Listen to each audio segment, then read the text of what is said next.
Hello guys, welcome to another video in my channel. अभी हम जिस मैच के बारे में बात करने वाले हैं वो है आज रात को होने जाने वाला मार्च कप का मैच, जो कि होने जा रहा है तास्मानिया और न्यू साउथ वेल्स के बीच में। तो ये है नवा मैच। ये मैच जो है होने जा रहा है बेलेडी ओवल होबार्ट में, जो कि तास्मानिया का घर है। तास्मानिया का पहला मैच जो था, जो कि क्वींसलैंड के अगेंस्ट में हुआ था, वो मैच भी इसी ग्राउंड पे हुआ है। वेदर क्लियर है तो ये मैच पूरा होना चाहिए। आखिरी मैच डे में जो मैच था न्यू साउथ वेल्स और वेस्टर्न ऑस्ट्रेलिया का, वो तो हुआ नहीं था। तो वेस्टर्न न्यू साउथ वेल्स को थोड़ा ज़्यादा ही मतलब रेस्ट मिला है मैच डेज की अगर हम बात करें तो, और एक मैच उनको नुकसान भी सहना पड़ा है एक मैच का। नहीं तो उस मैच में भी वो काफ़ी हद तक फेवरेट नज़र आ रहे थे।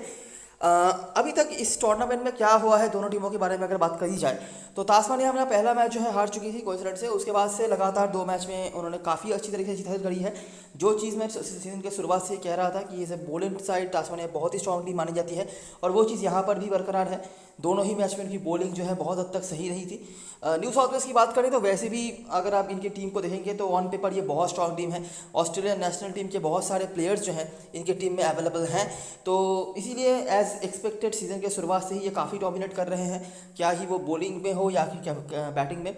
लेकिन अगर आप इनकी टीम में थोड़ा डेप्थ में जाएंगे आपको दिख जाएगा कि बॉलिंग जो हो रही है वो काफ़ी अच्छी हो रही है। विकेट्स मतलब 10 विकेट जो है ओपोनेंट के निकाल रहे हैं वो, लेकिन बैटिंग में इश्यूज़ हैं और वो हमें दिख रहा है। एक मैच में डेविड वार्नर ने काफ़ी अच्छी बल्लेबाजी करी हुई है, लेकिन उसके बाद कंसिस्टेंसी की कमी नज़र आ रही है। इसीलिए नीचे जो बैट्समैन हैं जैसे कि शॉन अबॉट, पैट कमिंस जैसे जो बॉलर्स हैं आप कह सकते हैं, उनको as an allrounder role play करना पड़ रहा है और काफ़ी हद तक वो सक्सेसफुल हो भी रहे हैं। लेकिन यहाँ पर थोड़ा सा दिक्कत उनके लिए है, जिसके बारे में मैंने आखिरी मैच में ही बातें करा था कि टॉप ऑर्डर में डेविड वार्नर और मिडिल ऑर्डर में मोजेस हेनरिकेस के अलावा अभी तक डिपेंडेंसी कोई भी बैट्समैन उस तरह से दे नहीं पाए हैं। तो देखते हैं हमें आगे क्या क्या चीज़ें मिलता है और किस तरह पे हम यहाँ से एनालिसिस कर पाते हैं और क्या कंक्लूजन यहाँ पर निकाल पाते हैं, कहाँ कहाँ पर हम काम कर सकते हैं, सब कुछ यहाँ पर डिस्कस होगा। आखिरी पांच मैचों की बात करें तो न्यू साउथ वेल्स यहाँ पर आपको पीछे होती दिखेगी। पिछले सीजन के दोनों ही मैचेस में तास्मानिया ने हराया हुआ है न्यू साउथ वेल्स को, और याद रखना उनमें से एक मैच तब भी था जब न्यू साउथ वेल्स अपने फुल स्ट्रेंथ के साथ आई थी। फुल स्ट्रेंथ मतलब उस मैच में न्यू साउथ वेल्स की तरफ से Steve Smith, David Warner, Mitchell Starc, Nathan Lyon, Josh Hazlewood, PAT Cummins सब के सब यहाँ पे खेल रहे थे। उसके बावजूद भी वो तास्मानिया से हारे थे। तो और दूसरे मैच में तो कोई नहीं थे, वो तो एक तरफा ही मैच हुआ था, लेकिन उस पहले वाले मैच में सब के सब अवेलेबल थे। तो उसके बारे में हम बातें करेंगे। देखते हैं जब ये दोनों टीमें आमने सामने होती हैं तो क्या होता है। ये फिक्सचर जो है one of the rarest fixture है मार्च कप में, जहाँ पर बॉलिंग डोमिनेशन आपको देखने को मिल जाता है। एक मैच में एक ही इनिंग्स था, वो भी न्यू साउथ वेल्स की तरफ से, जब 300 के पार स्कोर गया है, नहीं तो 250 भी बनना यहाँ पे बहुत मुश्किल नज़र आता है। और जैसा कि आप एक्सपेक्ट कर भी सकते हैं तास्मानिया क्योंकि यहाँ पर डोमिनेटिंग है और वो बॉलिंग डिपेंडेंट टीम है, तो वही चीज़ यहाँ पर भी आपको जो है रिफ्लेक्शन देखने को मिल जाता है। तो देखते रहो। देखो ये है पहला मैच, 2016 का मैच है। 242 पर निपट गई टीम, 227 पर निपट गई टीम। मैं इंडिविजुअल परफॉर्मेंस की बात नहीं कर रहा, आप नीचे जाके चाहे तो देख सकते हो या फिर वीडियो पॉज करके देख सकते हो। बॉलरों में से बहुत सारे यहाँ पर अवेलेबल नहीं है, लेकिन आप नोटिस करो स्कोर्स कितने बन रहे हैं। 242 तो चेस भी नहीं हुआ। बॉलर का डोमिनेशन रहा, सिर्फ ह्यूजेस और हेनरिकेस यहाँ पर आपको दिख जाते हैं। और सिडनी में जब भी मैचेस होते हैं ह्यूजेस हेनरिकेस हम कहते ही हैं कि आप इनको कंसिडर कर सकते हो, तो यहाँ पर ये भी है। अगला मैच और एकमात्र इनिंग्स जहां पे टीम का टोटल 300 के पार गया था, ह्यूजेस ने यहां पर भी जो है स्कोर खराब किया था। लेकिन फिर से तास्मानिया की जब बारी आई तो वो 214 पर निपट गए। बेन मैकडरमॉट जो कि हमेशा ही चेजिंग में बेहतर करते हैं, उनका रन है सिल्क के साथ, और यहाँ पे ये एडवर्ड्स वगैरह ये तो अवेलेबल नहीं है। अच्छा, एक चीज़ नोटिस करना आप कि तास्मानिया जब जीती है सामने वाली टीम के 10 विकेट निकाल के जीती है। न्यू साउथ वेल्स ने यहाँ पर थोड़ा सा बैटिंग डोमिनेशन दिखाया था, लेकिन 10 विकेट इनको भी निकालना पड़ा। अगला मैच एक और मैच जहाँ पर हमको लो स्कोरिंग इनकाउंटर देखने को मिल रहा है। 239 यहाँ पर बनाया था न्यू साउथ वेल्स ने, बड़ा स्कोर नहीं था लेकिन वो भी चेस ना हुआ, जिसको लीड किया था शॉन अबॉट ने, और बाकी बॉलर्स कोई अवेलेबल नहीं है। न्यू साउथ वेल्स फिर से बड़े व्यवधान से यहाँ पर जीतने में सक्षम रही। पिछले सीजन के दो मैचेस की अगर हम बात करें तो ये पहला मैच था जहां पर आपको दिखेगा कि बहुत सारे इंटरनेशनल प्लेयर्स अवेलेबल थे। ये मैच सिडनी में भी हुआ था जो कि न्यू साउथ वेल्स का घर था, लेकिन फिर भी 237 पर वो निपट गए थे। ह्यूजेस के यहाँ पर भी रन्स थे, साथ में ये कुछ परफॉर्मर्स थे।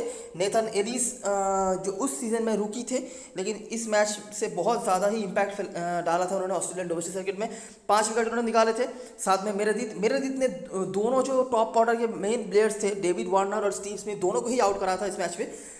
तास्मानिया ने बहुत ही आराम से चेस कर लिया। फिर से देखिए चेजिंग में मैकडरमॉट और जॉर्डन सिल्क, साथ में हेजलवुड यहाँ पर थे, लेयन थे, इन्होंने कुछ विकेट्स वगैरह निकाले लेकिन कोई फायदा हुआ नहीं। और आखिरी जो मैच हुआ था ये हुआ था आखिरी मैच जो कि होबार्ट में हुआ था। लेकिन इस मैच को आप बहुत ज़्यादा सीरियसली नहीं कंसीडर कर सकते, क्योंकि यहाँ पे जो न्यू साउथ वेल्स की टीम थी ना, और अभी जो न्यू साउथ वेल्स की टीम है, मिनिमम 8 से 9 या 10 प्लेयर्स आपको अलग देखने को मिल जाते हैं।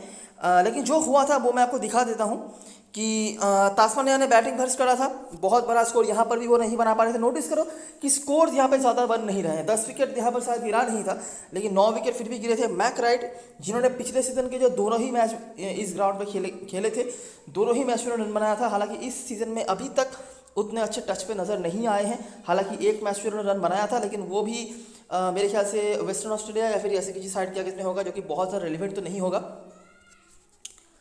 वेस्टर्न ऑस्ट्रेलिया ने विक्टोरिया का अगेंस्ट था वो, तो जो भी हो, तो 104 यहाँ पर बना था मैकलिस्टर राइट ने। बॉलरों में से लियम हैचर आपको दिख जाएंगे। तो आखिरी बार जब लियम हैचर इस ग्राउंड पे खेल गए हैं, उन्होंने विकेट निकाला था 3। इसके सिवाय और कोई भी आपको अवेलेबल नहीं दिखेंगे। न्यू साउथ वेल्स सिर्फ 131 पर निपट गई थी, जिसको लीड किया था जैक्सन बर्ड ने। इसके सिवाय भी मेरेदिथ, एलिस, ये आपको दिख जाएंगे जिनके विकेट्स यहाँ पे थे। अगर आप चाहो कि कौन कौन से परफॉर्मर किस किस मैच में चले हैं, तो आप वो वीडियो पॉज करके देख लेना, मैं डिक्टेट नहीं कर रहा। लेकिन जो कहानी है वो है ये कि लो स्कोरिंग एनकाउंटर्स हो रहे हैं। एक ही मैच और उसका एक ही इनिंग्स था जहाँ पर मामला 300 के ऊपर गया है, नहीं तो ये बॉलर फिक्सचर रह रहा है। ठीक है, बॉलरों का डोमिनेशन हो रहा है। 10 विकेट तो गिरे ही हैं मेजॉरिटी ऑफ द टाइम, इसके सिवाय 9 विकेट भी हमने गिरते हुए देखे हैं। तास्मानिया का डोमिनेशन है, और तास्मानिया डोमिनेट कर रही है, इसका मतलब जाहिर सी बात है कि वो बॉलिंग से ही डोमिनेट करेंगे, यही है। ठीक है, एक और चीज़ जो देखने को मिल जा रही है कि यहाँ पे बैटिंग फर्स्ट टीम जो है मेजॉरिटी ऑफ द टाइम्स यहाँ पर जीती है। आप नोटिस कर सकते हैं, देखो यहाँ पर 251 बना था, वो भी 120 रन से टीम जीत गई बैटिंग फर्स्ट करने वाली। यही एक लौता मैच था, वो भी तास्मानिया ने जीता था, लेकिन चेसिंग करके जीता है।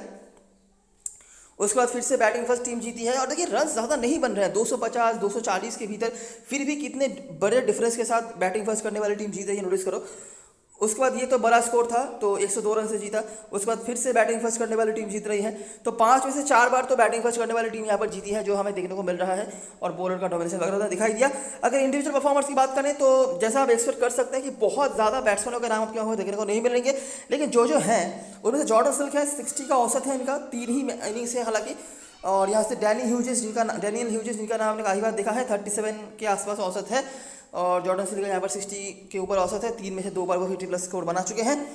बॉलरों में से बात करी जाए तो शॉन अबॉट यहाँ से और जैक्सन बर्ड यहाँ से आपको दिख जाएंगे। हालांकि ये जो एक मैच उन्होंने खेला था पिछले सीजन का, जो आखिरी मैच था, 6 विकेट उन्होंने निकाले थे। उसके पहले तक भी कंसिस्टेंट विकेट टेकर तो वैसे हैं, लेकिन ये जो एक्स्ट्राऑर्डिनरी फिगर आपको देखने को मिल रहा है, 4 मैच में 12 विकेट, मतलब पर मैच में 3 विकेट का औसत, इतना एक्सेप्शनल परफॉर्मेंस उनका रहता नहीं है। Consistent wicket taker of course है, लेकिन मतलब भावुक मत हो जाना कि 4 मैच में 12 विकेट मतलब तो बहुत ही खतरनाक कुछ होगा, ऐसी कोई बात नहीं है। एक मैच में 6 विकेट निकाला था, नहीं तो उनका 3 मैच में 6 विकेट था।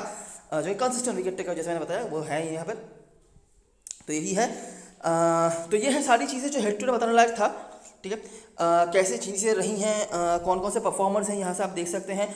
और एक और चीज़ जो हमने ऑब्जर्व करा है कि batting first team 4 out of 5 times जीती है इस फिक्चर में। अभी ग्राउंड की बात करते हैं। ग्राउंड में इंडिविजुअल परफॉर्मर्स उस तरह से नहीं है, ठीक है, क्योंकि पिछले सीजन में जो 2 मैचेस हुए हैं, इस सीजन में एक, उसके पहले 2017-18 में मैचेस हुए थे। तो इस बीच काफ़ी सारे प्लेयर्स जो हैं चेंज वगैरह हो चुके हैं, लेकिन जो भी है जितना है वो मैं आपके सामने रखने की कोशिश करता हूँ। पहले स्टार्ट करते हैं 2017 से। ये हुआ था साउथ ऑस्ट्रेलिया और विक्टोरिया के बीच में मैच। तो देखिए बैटिंग फर्स्ट में यहाँ पर 48 ओवर्स में बना था 339 रन, जो कि ऑफकोर्स विक्टोरिया की टीम चेस नहीं कर पाई थी। पेसर्स का अपर हैंड है, और साथ में लेग स्पिनर्स हमें दिख रहे हैं जिन्होंने विकेट निकाला था। उसके बाद 2017 का ही एक और मैच है, ये हुआ था क्वींसलैंड और तास्मानिया के बीच में। क्वींसलैंड ने फिर से यहाँ पर बैटिंग फर्स्ट करा और 339 रन बना दिए। फिर से पेसर्स का ही अपर हैंड देखने को मिल रहा है, और तास्मानिया चेस नहीं कर पाई। पिछले सीजन के 2 मैचेस की अगर हम बात करें तो 223 यहाँ पर बना था, जो कि ज़्यादा बड़ा स्कोर नहीं था। रन स्कोरर्स में से आपको मैकराइट दिख जाएंगे, जैसे मैंने आपको बताया कि पिछले सीजन के दोनों ही मैच में इस राउंड पर रन बनाया था मैकराइट ने। पेसर्स का अपर हैंड यहाँ पर भी है। उसके बाद बर्ड के विकेट करंट स्क्वाड मेंबर्स में से, जो कि चेस भी हो गया था 226। और ऊपर जो आपने हेड टू हेड देखा Tasmania versus new South Wales का, वहाँ पर भी मैकलिस्टर राइट ने ऑस्ट्रेलिया से बैटिंग फर्स्ट करते हुए रन बनाया है। और पेसर्स का यहाँ पर भी रन है। जैक्सन बर्ड यहाँ पर भी आपको 6 विकेट दिए हैं। यहाँ पर 6 विकेट तो नहीं था, लेकिन 2 विकेट ज़रूर था। तो कंसिस्टेंट विकेट टेकर में से इनका नाम आ रहा है। साथ में एलिस मेरेदिथ वगैरह कोई हैं, और चेस यहाँ पर नहीं हुआ। और तो यही एक मैच है जहाँ पर चेज नहीं हुआ था, नहीं तो इसके पहले ये यहाँ पर बड़ा स्कोर था। दोनों मैच में 300 के ऊपर गया था, तो चेज नहीं हुआ था। नहीं तो 223 जो बना चेज़ हो गया, 250 प्लस, देखिए 250 प्लस जैसे क्या है वो चेज़ नहीं हो रहा है। और यहाँ पर 237 बना था, जहाँ पे भी आपको पेसर्स का ही अपर हैंड देखने को मिल जाता है। एलिस बर्ड वगैरह विकेट टेकर्स थे और यहाँ पर चेज़ जो है हो गया। तो 250 के ऊपर यहाँ पर हम देख रहे हैं चेज़ नहीं हो रहा है। यहाँ पर जो चेज़ हुआ था 237, यहाँ पर भी काफ़ी मशक्क़त करना पड़ा था वैसे, मतलब लगभग 2 ओवर से कुछ ज़्यादा ही बाकी था। और अगर 250 के ऊपर जाता तो शायद 13 या 14 रन एक्स्ट्रा होते तो मुश्किल में बढ़ भी सकती थी टीम। लेकिन जो भी हो ना कि 250 के ऊपर यहाँ पे हम देख रहे हैं कि चेज़ नहीं हो रहा है, उसके नीचे चेज़ हो भी जा रहा है। और जब बड़े बड़े स्कोर जो बने हैं वो बैटिंग फर्स्ट में ही बने हैं और चेजिंग थोड़ा सा यहाँ पर मुश्किल होता है जितना मुझे देखने को मिल रहा है। 250 इसीलिए यहाँ पर डिफेंडेबल स्कोर है और अगर 300 के पार चला जाता तो कोई बात ही नहीं है। तो इतना ही हमें समझने को मिल रहा है और पेसर्स का अपर हैंड है। बीच बीच में लेग स्पिनर्स वगैरह अगर कोई हो तो हो, उस तरह से खास कुछ नहीं। ठीक है, जैक्सन बर्ड का नाम हमें दिखा है। मैकलिस्टर राइट हमने देखा है, इस दिन में जो एक मैच हुआ है जॉर्डन स्विफ्ट ने वहाँ पर रन बनाया है। ठीक है, और ये पहला मैच था। तो ये है सारी चीज़ें जो इतना हमारे पास अवेलेबल है ग्राउंड के बारे में। ठीक है, इससे ज़्यादा कुछ हम बता नहीं सकते हैं। अच्छा, एक चीज़ है, जो रिसेंटली एक मैच हुआ था फर्स्ट क्लास का, मतलब शेफील्ड शील्ड में, हालांकि वो काफ़ी पुराना है क्योंकि बिल्कुल सीजन की शुरुआत में हुआ था। लेकिन उस मैच में अगर मैं बताऊं तो कुछ परफॉर्मर्स थे जैसे कि मोजेस हेनरिकेस थे, और उस तरह से खास कुछ तास्मानिया की तरफ से नहीं थे क्योंकि बहुत सारे प्लेयर्स अवेलेबल नहीं थे। लेकिन मोजेस हेनरिकेस एक नाम मुझे याद आ रहा है जिन्होंने वहाँ पर अच्छा करा था। इसके सिवाय पीटर सीरल वगैरह थे जिन्होंने विकेट वगैरह निकाले थे, तो वो बहुत ज़्यादा रिलेवेंट नहीं है, तो उसको इग्नोर करते हैं, ज़्यादा नहीं लीजिए। प्लेइंग 11 की बात करते हैं तो न्यू साउथ वेल्स की तरफ से कोई चेंजेस की उम्मीद नहीं है। हाँ, एक चेंज होगा, वो है डैनी ह्यूजेस वापस आएंगे, तो वो रिप्लेस करेंगे माइकी एडवर्ड्स जो खेले थे पिछले मैच में, जैक एडवर्ड्स माफ करना, जैक एडवर्ड्स जो खेले थे पिछले मैच में, तो उनको रिप्लेस करेंगे और वो मोस्ट प्रोबेबली ओपनिंग पे आ जाएंगे डेविड वार्नर के साथ। इसका मतलब ये है कि गिल्स जो हैं वो नीचे आ जाएंगे और बाकी बैटिंग ऑर्डर यही रहेगी, कर्टिस पैटरसन, मोजेस हेनरिकेस, उसके बाद ओली डेविस जिन्होंने पहले दोनों ही मैच में काफ़ी अच्छा परफॉर्मेंस करा हुआ है। उसके बाद शॉन अबाउट, पैट कमिंस, ये कुछ हैं, लियम हैचर, बेन द्वाशुइश। तो बोलिंग लाइनअप जो है काफ़ी स्ट्रॉन्ग नज़र आती है। लेकिन अगर आप बैटिंग में देखेंगे तो देखिए डेविड वार्नर के फॉर्म को लेकर मैं ज़्यादा कुछ कह नहीं सकता। भले ही उन्होंने आखिरी जो मैच हुआ था वर्ल्ड कप का वहाँ पर रन बनाए थे, लेकिन उसके बाद जो शेफील्ड शील्ड के मैचेस हुए हैं दोनों ही इनिंग्स में वो फेल्ड हुए थे। ठीक है, और अगर आप मिडिल ऑर्डर में देखेंगे तो डैनी ह्यूजेस, कर्टिस पैटरसन, ये कोई भी फॉर्म पे नहीं है। नाम इनके बड़े हैं लेकिन उस तरह से फॉर्म पे नहीं नज़र आ रहे हैं। मोजेस हेनरिकेस फॉर्म पर तो हैं, लेकिन इनका एक बहुत ही यूनिक ऑब्जर्वेशन मेरा ये है कि ये जितना अच्छा परफॉर्मेंस सिडनी में करते हैं ना, उसके बाहर उतना अच्छा परफॉर्मेंस इनका होता नहीं है। मतलब ऐसी नहीं है कि बात कि आप इनको इग्नोर ही कर दीजिएगा, लेकिन जिस लेवल का परफॉर्मेंस वो सिडनी में करते हैं उस लेवल का परफॉर्मेंस सिडनी के बाहर इनका नहीं होता है। ये एक मेरा ऑब्जर्वेशन है, अगर आप यूज़ करना चाहते हैं तो। उसके बाद गिल्स, ओली डेविस बेहतर करे हैं पहले दोनों ही मैच पे, तो इनको लेकर ज़्यादा कुछ नेगेटिव मैं नहीं बता सकता। शॉन अबाउट फॉर्म ऑफ इस लाइफ पे चल रहे हैं, बैटिंग बॉलिंग हर तरफ से कंट्रीब्यूट कर रहे हैं और वैसे भी शेफील्ड शील्ड में भी उन्होंने काफ़ी अच्छा परफॉर्मेंस करा हुआ है। उसके बाद Pat Cummins, Nathan Lyon, Liam Hatcher और बेन द्वाशुइश जो कि बेहतर फॉर्म पे हैं बॉलिंग से। लेकिन जैसा मैंने आपको बताया कि बैटिंग में अगर आप सही से नोटिस करेंगे तो ऊपर डेविड वार्नर जो थोड़े से अनप्रेडिक्टेबल है, क्या इनका फॉर्म है क्या नहीं है बता नहीं सकते हम। और उसके बाद मिडिल ऑर्डर में मोजेस हेनरिकेस, उसके बाद डिपेंडेबल बैट्समैन जो है न्यू साउथ वेल्स की तरफ से देखने को नहीं मिल रहा है। ठीक है, हालांकि अभी तक तो ये चीज़ एक्सपोज नहीं हुआ है, लेकिन याद रखना कल के मैच में आप एक ऐसी टीम की किसने बात करने जा रहे हैं जो one of the best bowling lineup रखती है और हिस्ट्री भी तास्मानिया की बॉलिंग लाइनअप का काफ़ी अच्छा है न्यू साउथ वेल्स की टीम के अगेंस्ट में। तास्मानिया की तरफ से बात करें तो बहुत बड़े बड़े चेंजेस होने वाले हैं। ठीक है, मैथ्यू वेड, बेन मैकडर्मट, ये दोनों वापस आएंगे। मैथ्यू वेड और टीम की कैप्टनसी भी करेंगे, टीम पे से वो ले लेंगे कैप्टनसी। तो इसका मतलब ये है कि opening slot most probably change होने जा रहा है। तो मैथ्यू वेड और बेन मैकडर्मट ओपनिंग करने आ जाएंगे। उसके बाद जॉर्डन स्विफ्ट, टीम पेन थोड़ा नीचे आ जाएंगे। उसके बाद मैक राइट, ये पोजीशन में थोड़ा मुझे डाउट है। मैक राइट, जेक डोरान, सैलेब जुएल, 3 ऑप्शंस हैं, 3 में से किसी को भी लोग जो इनकी टीम है खिला सकती है, तो देखना पड़ेगा। उसके बाद बॉब वेस्टर, बॉलिंग लाइनअप अगर देखेंगे तो इनका काफ़ी लंबा बॉलिंग लाइनअप है। जैक्सन बर्ड है, Peter Siddle, Nathan Ellis, Rainbird, Riley Meredith और एंड्रयूस। अच्छा, इनमें से रेनबर्ड मोस्ट प्रोबेबली जो है स्टार्ट नहीं करने का मौका इनको मिलेगा। बाकी बॉलर में से बात करें तो जैक्सन बर्ड आप इनको मिस नहीं कर सकते, हेड टू हेड में भी रिकॉर्ड अच्छे हैं, ग्राउंड में भी इनका परफॉर्मेंस अच्छा है। मैं नहीं कर रहा कि बहुत ज़्यादा कुछ कर देंगे, लेकिन कंसिस्टेंट विकेट टेकर मतलब कंसिस्टेंट पॉइंट स्कोरर ये हैं। उसके बाद नेथन एलिस, इनका यही मेरा ऑब्जर्वेशन है कि मतलब ऑलमोस्ट रेगुलर विकेट टेकर ये हैं, हर मैच में विकेट इनका रहता है, लेकिन आप इनको स्मॉल लीग में मिस नहीं कर सकते, इसलिए क्योंकि ये किस दिन बंचेस में विकेट निकालेंगे ना आपको नहीं पता। ठीक है। और वो किसी भी दिन हो सकता है, और जिस दिन मतलब वो 2 से ज़्यादा विकेट निकालने में आ गए, वो 3-4 इवन 5 विकेट भी निकाल चुके हैं। और आखिरी जो मैच हुआ था इस ग्राउंड पे, इसी टीम के इस ग्राउंड पे नहीं, मतलब आखिरी जो मैच उन्होंने खेला था इस star studded New South Wales की टीम के अगेंस्ट में, उन्होंने 5 विकेट निकाला हुआ है।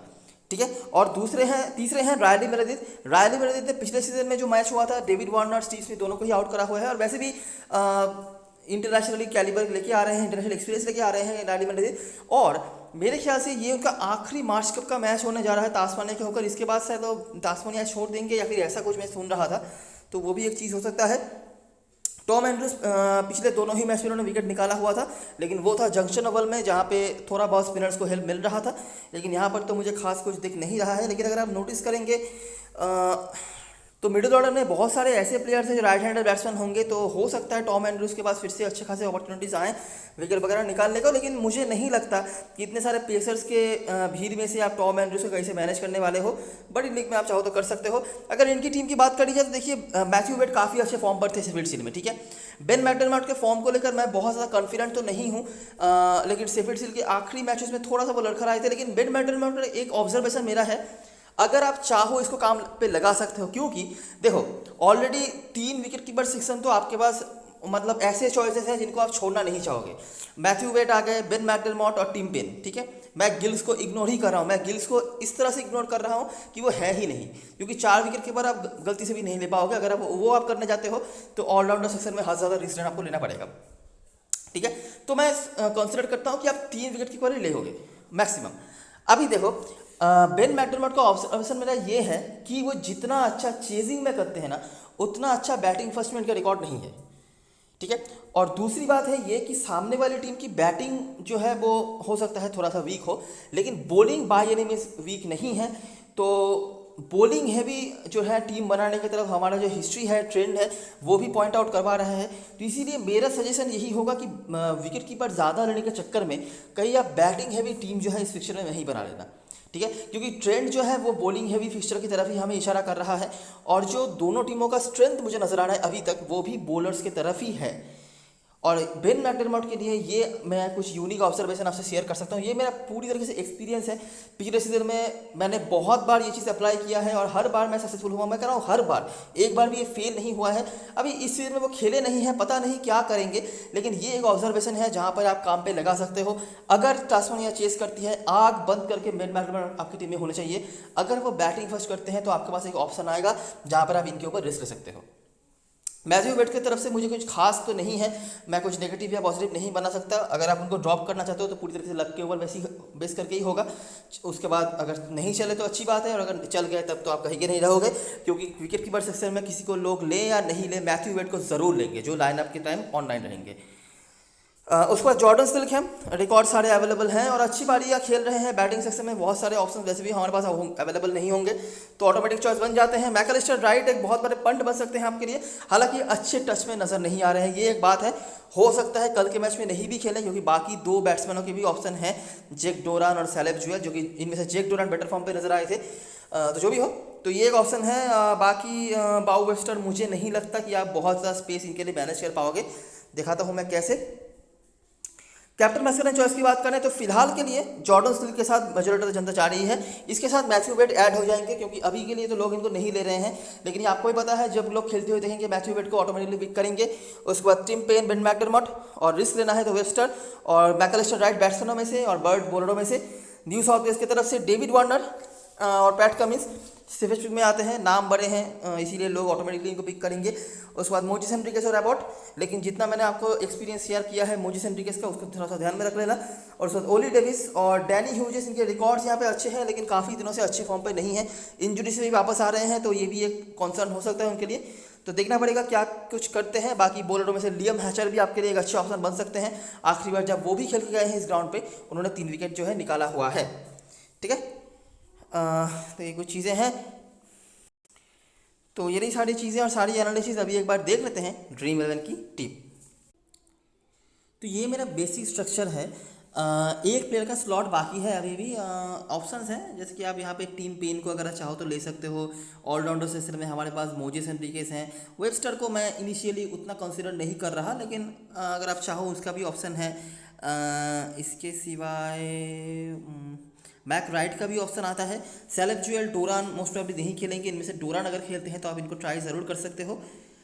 लेकिन मेरा जो एक्सपेक्टेशन होगा कि जो लास्ट प्लेयर हो वो किसी बॉलर में से हो, क्योंकि मुझे यहाँ पर बॉलिंग हैवी टीम बनाना है। ठीक है, अगर आप नोटिस करेंगे, अच्छा बेन मैकडरमॉट को मैंने रख तो लिया है, लेकिन हो सकता है अगर तास्मानिया पहले बैटिंग कर रही हो तो मैं इनको इग्नोर भी करूँ, क्योंकि मुझे कहीं ना कहीं पे तो रिस्क लेना है। आप सारे बड़े प्लेयर्स को लेकर नहीं चल सकते। ठीक है, ऑटोमेटिकली मैं यहाँ पे टीम पेन को ड्रॉप कर रहा हूँ। यहाँ पर मेरे पास मोजेस हेनरिक्स इनिशियली नहीं है, तो बड़े प्लेयर आपको ड्रॉप करने ही पड़ेंगे। और ओली डेविस को मैंने यहाँ पर बैटिंग सेशन में रखा है। इसके पीछे रीज़न ये भी है कि मोजेस हेनरिक्स क्योंकि नहीं है, तो मिडिल ऑर्डर में मुझे किसी को तो चाहिए। बाकी शॉन अबाउट पैट कमिंस आपके लिए ऑलराउंडर की तरह काम करेंगे, ये मैं हर वीडियो में बता रहा हूँ न्यू साउथ वेल्स की तरफ से। और जैसी बैटिंग चल रही है न्यू साउथ वेल्स की, इनके पास बैटिंग जो है प्रॉपरली आनी चाहिए। तो और 11th प्लेयर अगर आप बॉलर में से लेना चाहते हो तो आपके पास यहाँ पे ऑप्शन आएगा लियम हैचर का, जो आखिरी बार जब यहाँ पे खेल के गए हैं 3 विकेट निकाले हैं, और कंसिस्टेंट विकेट निकाल भी रहे हैं ये, क्योंकि आपने देखा होगा पहले 2 मैच में 2-2 करके विकेट उन्होंने निकाला था।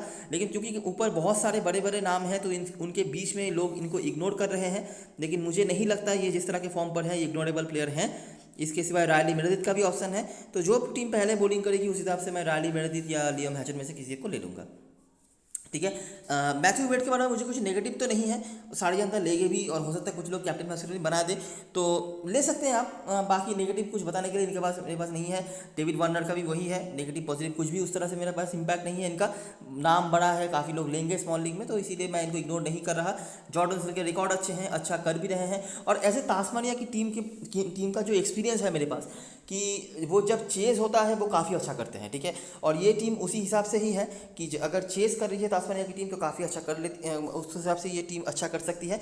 और इसीलिए मैंने यहाँ पर पैट कमिंस को रखा है। पैट कमिंस शॉन अबाउट को वैसे ही मिस नहीं करेंगे, क्योंकि ऑलराउंडर की तरह काम कर रहे हैं। ठीक है, 11th प्लेयर आप टॉस के ऊपर डिपेंड करके किसी को ले सकते हो।